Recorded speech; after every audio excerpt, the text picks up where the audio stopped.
Hola,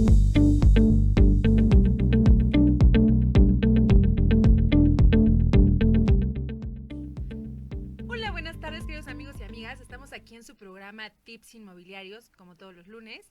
Y bueno, pues el día de hoy tenemos un tema muy importante. El tema es la importancia de los avalúos para inmuebles.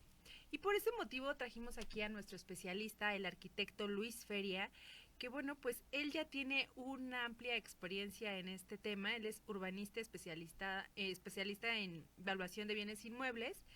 Y bueno, pues aunque lo vean así de joven, pues tiene ya más de 16 años en el medio inmobiliario.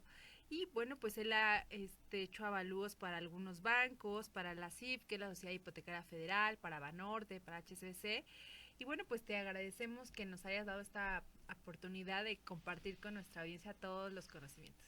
No, pues muchas gracias por la invitación, para compartir un poquito la experiencia, el conocimiento con todo tu público. Pues bueno, nuevamente, ya adentrándonos amigos en este tema tan importante como es los avalúos, queremos que nos expliques qué es un avalúo. Claro que sí, con mucho gusto. Quiero hacer una precisión. Soy urbanista, egresado de la Facultad de Arquitectura. Por aquellos de mis amigos que me siguen, me han pedido siempre que que haga la mención, ¿no? De que somos arquitectos urbanistas, ¿no? Y perdón, en Uh-huh. esta precisión que haces, o sea, ¿cuál sería como la diferencia de un arquitecto pues normal, ¿no? O un urbanista y qué especialidad tiene justo esto? Claro, un urbanista es, digamos, un especialista de la ciudad, ¿no? Y, digamos, en todo el sistema que implica una ciudad, ¿no? Transporte, vialidad, equipamiento, todo la ciudad en su conjunto, ¿no? Todos los elementos que hacen la ciudad. La arquitectura es una parte especial y física del urbanismo, ¿no? Entonces, me han pedido que haga mención. Soy orgullosamente urbanista. Agradezco y me halaga mucho cuando me dicen arquitecto, ingeniero, pero sí es muy importante, ¿no? Somos dos especialistas en la ciudad y creo que esto, como evaluador, a mí en lo particular, creo que me ha dado un enfoque muy especial respecto a la problemática que tiene la ciudad y cómo intervengo yo en el tema de los avalos. Pues muchísimas gracias por hacer esa precisión y pues darnos como esta observación, porque de pronto la ciudad pues sí tiene bastantes complejidades, ¿no? E incluso en el tema de, por ejemplo, las viviendas de interés social, ¿no? Las características de metrajes y pues va siendo como la mancha urbana cada vez más grande.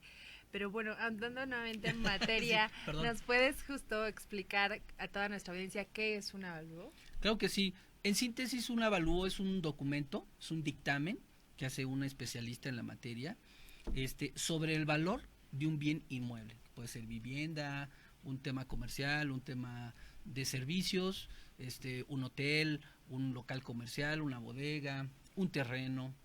Entonces, básicamente es un documento o dictamen que hace un especialista en la materia. Y es muy importante ahí que ustedes, siempre que vean un avalúo, verifiquen que esos avalúos estén certificados por un especialista, ¿no? Y sobre todo el tema de las características que tiene que tener un avalúo. Por ejemplo, hablábamos de avalúos en materia de crédito. Cuando hablamos, y nuevamente retomando el tema de la ciudad, ¿no? Uh-huh. O sea, cuando ya es un avalúo que tiene que ver con Infonavit, con Fobiste, ¿qué características mínimas tendría que cubrir? Porque a veces dicen, no, pues que sí te vendo, pero depende de mi avalúo, si Claro. me lo pasa, puedo hacer la compra, porque, ¿no? Entonces, ¿cuáles serían estas, por ejemplo, hablando precisamente de Infonavit, para que las personas que nos están escuchando, pues puedan saber como este checklist para decir, Claro. ok, sí voy con todo con la propiedad o mejor voy buscando otras más? Claro que sí. Bueno, como bien lo comentaba la licenciada, un avalúo tiene varias funciones. En este caso, y en específico en el tema de Infonavit, el avalúo es un documento que respalda no solamente el valor de una propiedad, sino que avala ciertas características. Nosotros como proveedores del Infonavit, ¿no?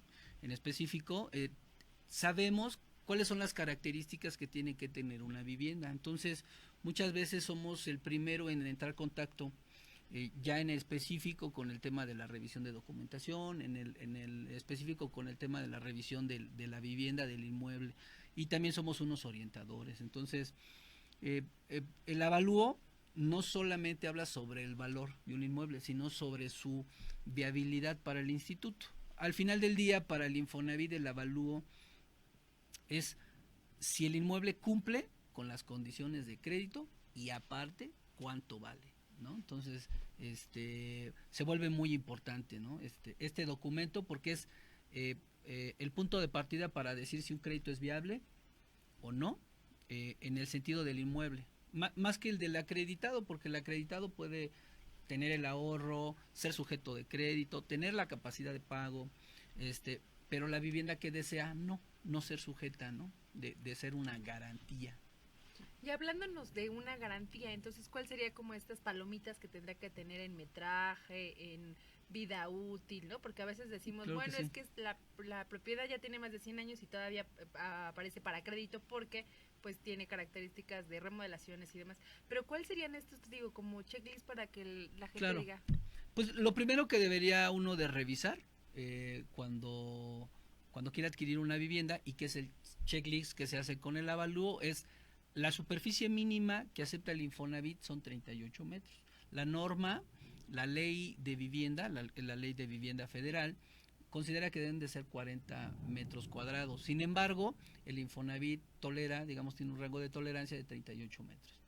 Debe de cumplir con todos los servicios, debe de tener acceso a transporte público, debe de tener drenaje, agua, luz. Esto, digamos, en cuanto a su entorno, ¿no? Luego, en cuanto a la vivienda, en viviendas como de calidad de interés social para abajo, la verdad no debe ser más de 40 años, debe tener un buen estado de conservación.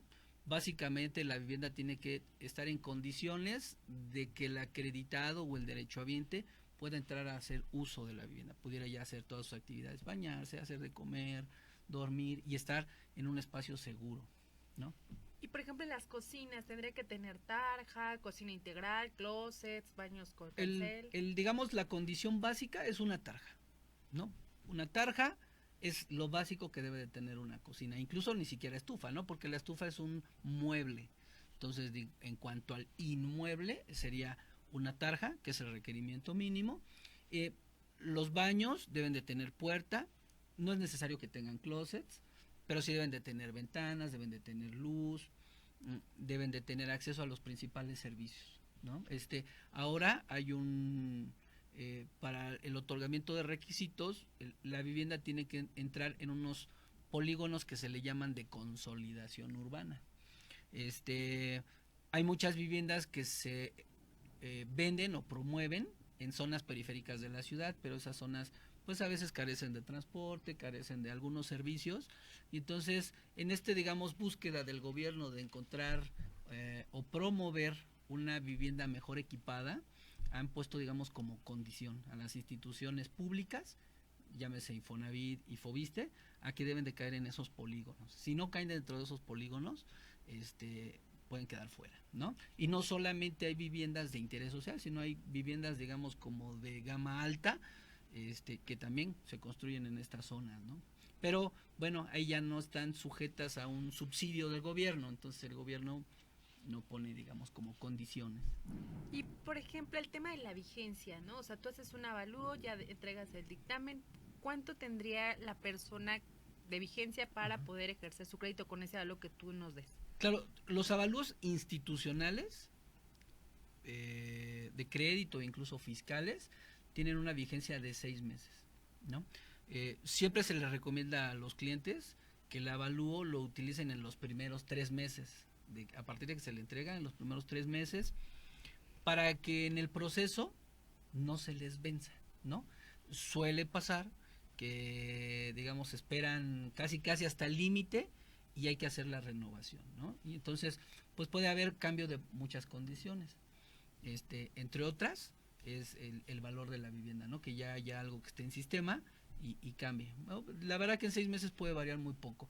Todos los avalúos están limitados a que las condiciones del inmueble no cambien, ¿no? Entonces hay, digamos, están así como las letras chiquitas, dice tiene vigencia de 6 meses, pero si alguna condición, y puede ser del mismo inmueble o de su entorno o de la misma economía, pasara, por decirlo así, una devaluación o alguna situación, o simplemente que cambien las tasas de crédito o algo que pudiera afectarlo, se podría suponer que hay un cambio de valor de esa vivienda. Okay. Y me llama la atención también que obviamente hablas de otro tipo de avalúos, por ejemplo, hablando de los avalúos bancarios, cuando una vivienda, que también nos ha pasado a muchos de nuestra audiencia, tiene varios departamentos, porque antes pues, la gente construía de acuerdo a sus posibilidades y entonces empezaban a construir para el hermano, la abuelita, el papá, ¿no? Y entonces ya teníamos una casa con 3 viviendas, ¿no?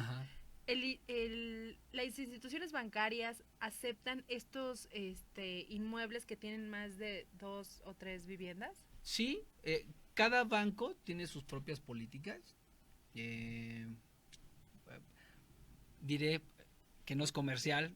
Banorte es, digamos, como que el más sensible a esta parte, y sí da crédito, aunque tengan 2 viviendas. O locales comerciales. O locales comerciales. Los locales comerciales no deben de ser mayores al 20% de la superficie total de la vivienda. ¿Cuál es el espíritu de que no tengan más de una vivienda?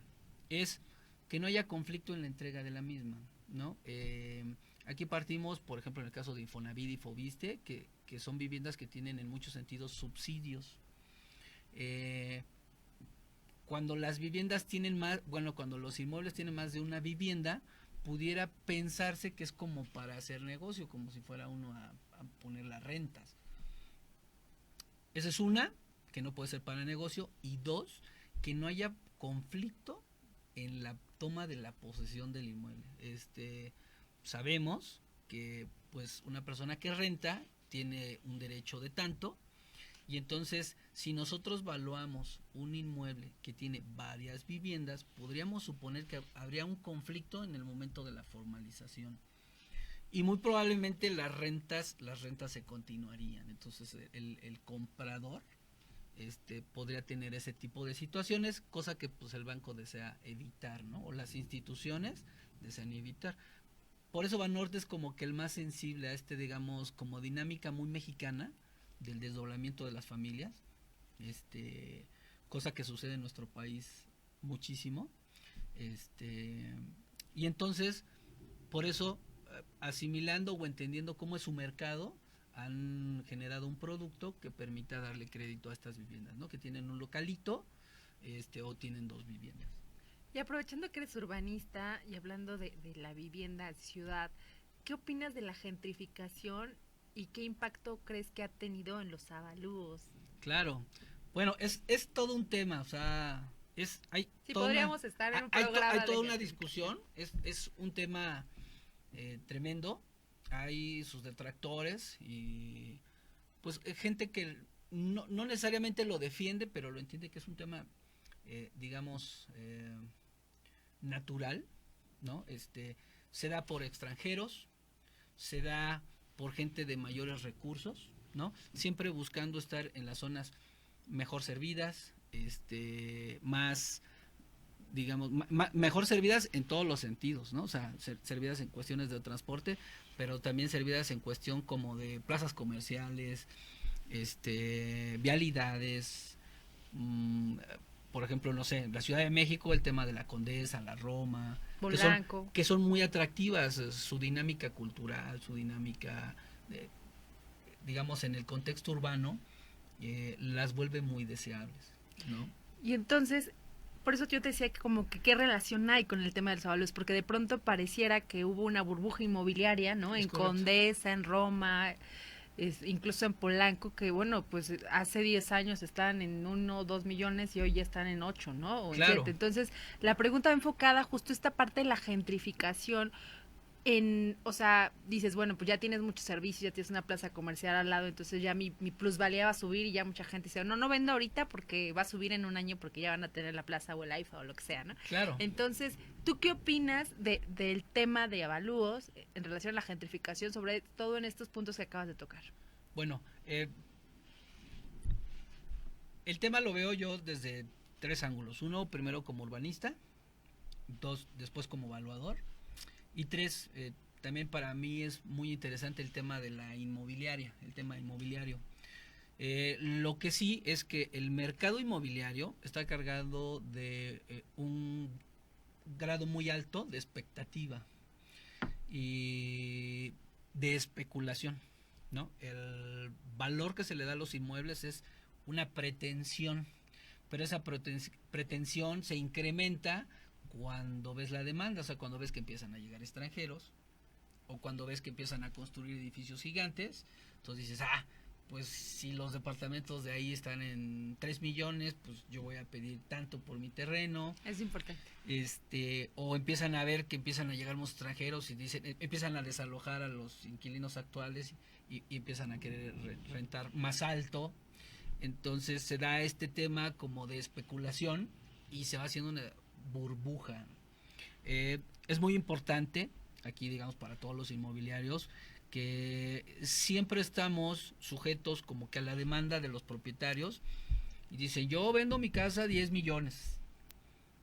Y aquí se vuelve, por ejemplo, muy el importante la asesoría que podemos dar para, digamos, mitigar esos como deseos de especulativos que tienden a incrementar los valores, ¿no? Nosotros para los avalúos hacemos investigaciones de mercado y a veces encontramos situaciones de mucha discrepancia. Inmuebles que tardan en venderse un año o más, pero precisamente porque la especulación o la expectativa espera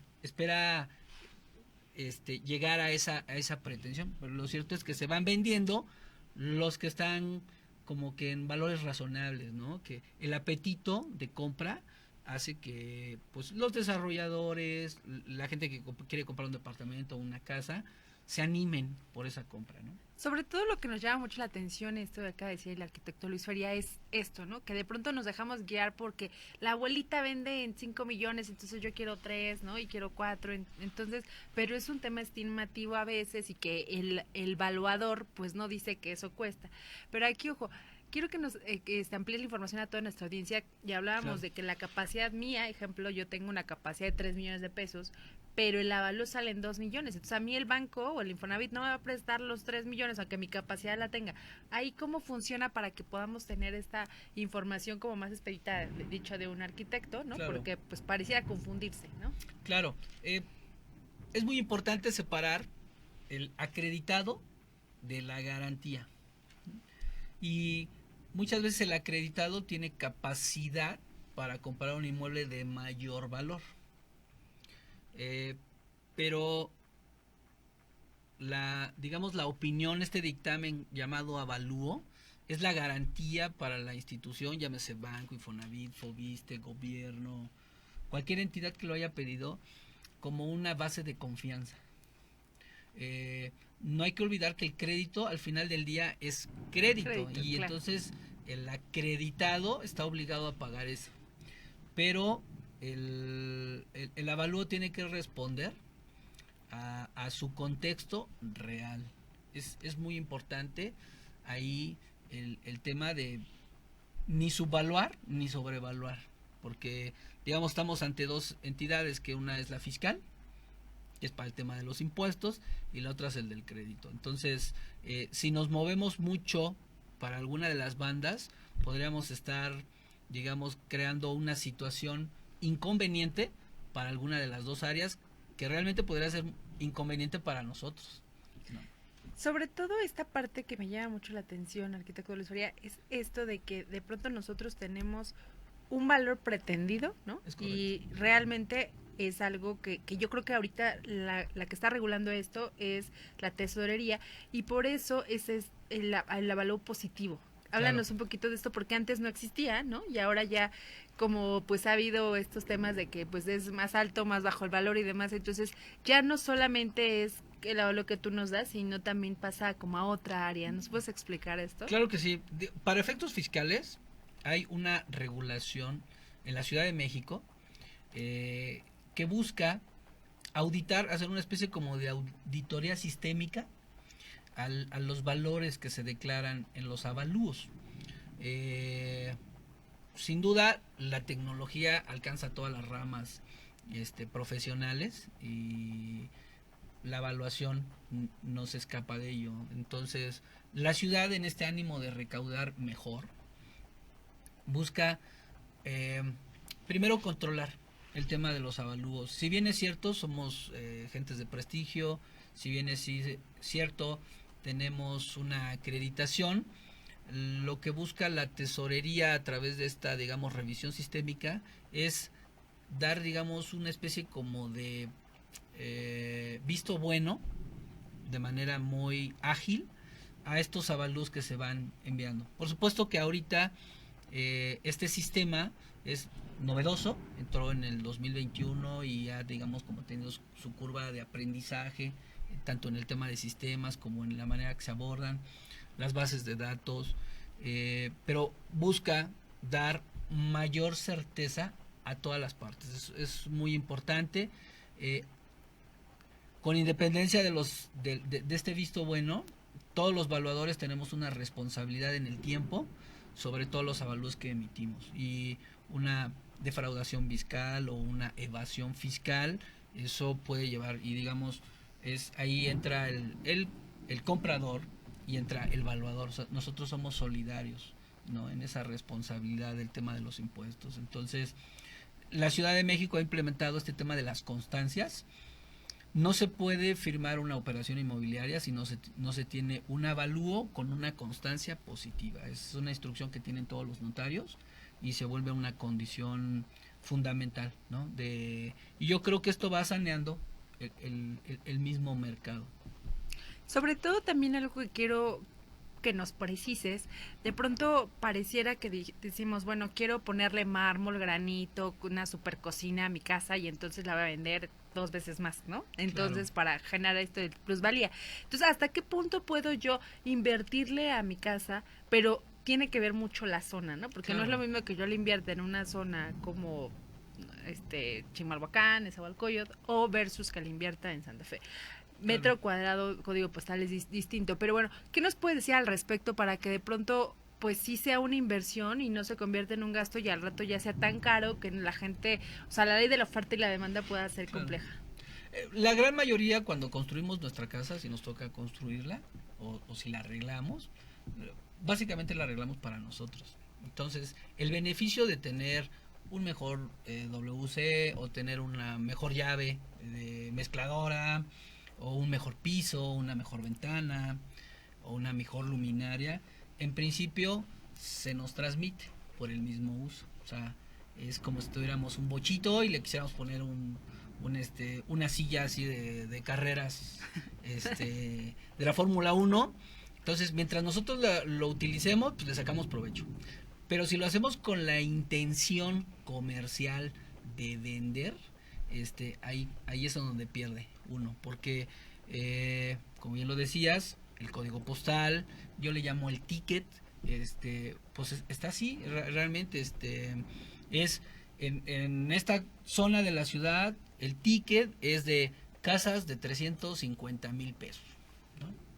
No sé, llamémosle Zumpango, Tecámac, Huehuetoca, ¿no? O de 500,000 pesos. Y también sabemos que en Santa Fe está el ticket en 5 millones. Entonces, si nosotros a esas casas de 350,000 o de 500,000 pesos le metemos acabados que no son los acabados que tienen la gran mayoría de las otras casas, vamos a sacar nuestra casa de mercado.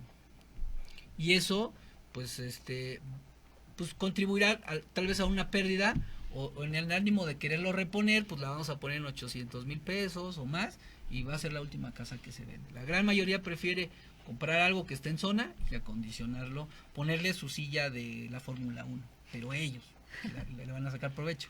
Pues muchas gracias, amigos. Realmente vamos a estar con toda esta información que nos sigue dando el arquitecto Luis Feria y nos vamos a un corte. Gracias.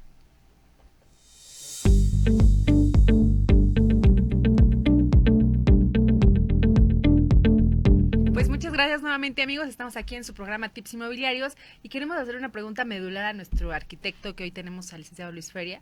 Y queremos decirte, a ver, ¿qué pasa? Porque ahorita hay un fenómeno complicado, que hay mucha oferta y poca demanda. Claro. Ahorita estamos ante una situación que venimos de la pandemia. Como la inflación ha sido muy alta, los bancos, el Banco Central y los bancos, han tenido que subir sus tasas. Una tasa más alta implica un costo del crédito más alto. Por arriba del 80% de las viviendas que se compran con créditos hipotecarios. Entonces, eso ha hecho que la demanda baje. El apetito del comprador por un crédito bancario se reduce, y entonces a lo mejor muchos deciden esperar a mejores tiempos, mejores tasas, mejores costos, ¿no? Entonces, por eso podemos ver, como decía la licenciada, antes de que entráramos al corte, de repente mucha oferta y poca demanda. Y en realidad es que la demanda es mucha, pero más bien los compradores reales son pocos. Exacto. Y sobre todo esto es muy muy importante, porque de pronto, amigos y amigas, pues tenemos un precio, queremos nosotros por nuestro inmueble, porque ya le metimos dinero, porque pagamos mucho interés en los 20 años, y entonces queremos venderlo en 2 millones de pesos, ¿no? Cuando el inmueble vale 1,5 millones. Entonces, ¿cómo nos ayudarías para que toda nuestra audiencia que nos escucha, que de pronto dice, no, pues que yo quiero esto por mi propiedad, y si no, pues no la vendo, Claro. o no hay negociación tanta, ¿no? Entonces, ¿qué tips nos das? Porque de pronto, pues sí pareciera que, como dice, hay pocos compradores, y los pocos compradores van con crédito y dicen, oye, pues yo no te voy a pagar 200, 300 mil pesos más de lo que realmente me dice mi avalúo que vale. Claro. Aquí, digo, y sin ser comercial, creo que un avalúo es un instrumento que puede orientar mucho a todos aquellos que quieran vender sus viviendas. Debemos de entender que todo es cuestión de tiempos, y ahorita el tiempo es un tiempo complicado, complejo. Como decía, el apetito de comprar es más reservado porque el costo del crédito es más reservado, ¿no? Si hubiera un boom de bajas tasas, entonces los valores tienden a subir más bien, porque el crédito se vuelve muy asequible. Y entonces, aunque no seamos especialistas, ¿no? Todos los particulares entendemos esta situación que vive el país y vive la economía misma, y es, digamos, como que muy lógico y muy sencillo de entender esta parte de que hoy por hoy un crédito hipotecario se vuelve pues caro. No es receta, no es específico, pero pedir 1 millón de pesos implica tener un crédito en el que te va a costar un pago mensual como de 11,000, 12,000 pesos, y dependiendo de la tasa puede ser un poco más alto o un poco más bajo, pero ese crédito tiene que ser el 30% de los ingresos totales de un comprador. Entonces, si 12,000 pesos son el 30% de un salario, ¿cuánto tendría que estar ganando esta persona? Y entonces es ahí cuando el apetito por un crédito se reduce. O sea, a ver, sigue habiendo mucha demanda de vivienda, sí, pero los compradores reales en realidad son pocos. Y por tu experiencia, hablando de apetito de compradores, ¿cuál es el rango de las personas, por todo tu expertise en tu unidad de evaluación, que están comprando hoy en día? Porque de pronto, pues sí decimos, bueno, pues es que hay una burbuja inmobiliaria, de pronto por la inflación, pero pues la gente pues tiene que tener un lugar donde vivir, ¿no? Claro. Compra, renta, etcétera. ¿Cuáles serían estos rangos para que la gente pues pueda decir, bueno, pues más o menos me voy por ahí? Bueno, lo que nosotros hemos visto en el banco, o en el ejercicio, es que las viviendas por debajo de los 3,5 millones siguen vendiéndose, ¿no? El Infonavit ha tenido mucho movimiento. La demanda por vivienda, en México tenemos un rezago de vivienda muy alto, y sigue habiendo demanda, sigue habiendo créditos de Infonavit, de Fobiste, pero más o menos ese es el rango. 3,5 millones para abajo es una vivienda que tiene una circulación alta. A partir de ahí, el apetito por comprar, nosotros lo vemos muy reducido. Las viviendas arriba de 7 millones se mueven con mucha lentitud, y digamos, eso sería como unos grandes rangos que pudiéramos plantear. Sobre todo también algo que quisiéramos que a nuestra audiencia nos compartieras es que de pronto los mantenimientos de cualquier casa, incluso a nosotros mismos como personas, Claro. ¿no? Tenemos que estar como en constante, pues, mantenimiento, ¿no? Movimiento. Pero en los inmuebles en específico, por ejemplo, departamentos de los cuales tú hablas, que son de menos de 3 millones que pues están vendiendo, ¿Cuáles serían estos consejos que nos puedes dar que la gente tenga mínimamente que hacerle mantenimiento al inmueble para que en unos 10, 20 años que quiera venderlo, Claro. lo pueda vender? Porque a veces no lo puedes vender porque ya tiene filtraciones, ya tiene humedades, ya no puedes, y entonces ya casi que sí es como, sí tiene a lo mejor 30 años, pero está en muy malas condiciones, entonces no hay forma de que alguien, una institución bancaria te lo compre. Claro. Ahí voy a hacer un paréntesis. El banco puede dar crédito a inmuebles viejos siempre y cuando estén en perfecto estado. Algo que es súper importante con el tema del mantenimiento es la impermeabilización. Es el sombrerito.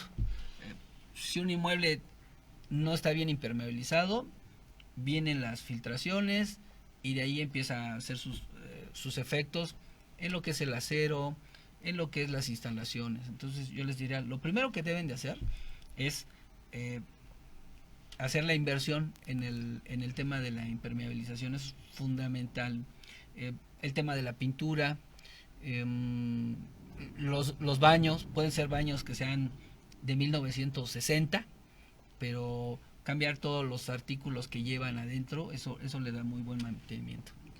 Bueno, pues de verdad este tema da para muchísimo, para quedarnos aquí horas de la gentrificación, de los avalúos y demás, y pues toda tu conocimiento y expertise que tienes. Sin embargo, bueno, pues ya es hora de despedirnos y queremos que nos des tus redes sociales donde te pueden localizar nuestra audiencia, y pues nuevamente agradecerte que hayas venido a este programa de Tips Inmobiliarios. Pues con mucho gusto, agradezco la invitación. Me pueden buscar en Facebook como Luis Javier Feria Torres. O Urbaluación, ustedes le meten a Google y ponen Urbaluación o Luis Javier Feria Torres, ahí les voy a salir en alguna de mis redes, con mucho gusto los orientamos. Yo creo que la función de todo profesionista comprometido, y orgullosamente UNAM, pero comercial otra vez, de cualquier institución, somos servidores públicos. Entonces nuestra función es ayudarlos en el contexto de nuestras labores. Entonces, como urbanistas, como arquitectos, como ingenieros o como evaluadores, estamos para servir a México en general, ¿no? Y ayudarlos a hacer buenas compras, buenas inversiones y que tengan un patrimonio que sea si no la única inversión, sea la más importante para ustedes. Bueno, pues muchísimas gracias. Síganos en Tips Inmobiliarios. Soy Matilde Lara y pues estamos para servirles. Esperamos que les haya gustado el programa y se haya de su entera satisfacción. Hasta luego. Hasta luego.